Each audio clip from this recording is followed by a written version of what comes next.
வணக்கம். இது ராஜரிஷி ஆசிரமம் ஸ்ரீ பாலதண்டாயுதபாணி சுவாமி திருக்கோயில்.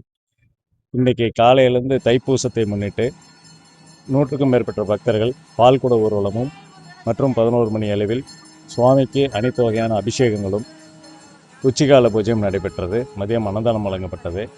மாலை சரியாக ஒரு 6 மணி அளவில் சுவாமிக்கு திருவீதி உலா தேரில் செல்ல இருக்கிறது. மற்றும் மதியம் 12 மணி அளவில் சுவாமிக்கு திருக்கல்யாணம் நடைபெற்றது.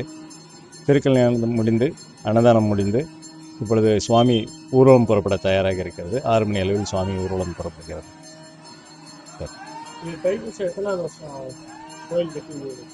இது இரண்டாவது வருடம், இரண்டாவது தைப்பூசம் கொண்டாடி. போன வருஷம் கும்பாபிஷேகம் நடைபெற்ற அடுத்த நாளே தைப்பூசம் நடைபெற்றது. இன்று இரண்டாவது தைப்பூசம்.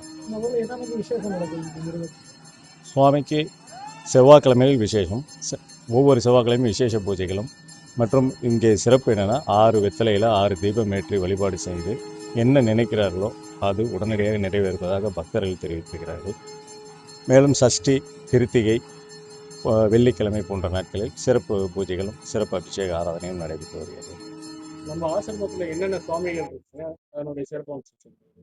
நம்ம ஆசிரமத்தில் அண்ணாமலையார், நவபாசனத்தால் செய்யப்பட்ட அண்ணாமலையார், நவபாசனத்தால் செய்யப்பட்ட ஸ்ரீ பாலமுருகன், ராஜகணபதி மற்றும் 8 அடி உயரமுள்ள ஸ்ரீ பாலதண்டாயுதபாணி சுவாமி.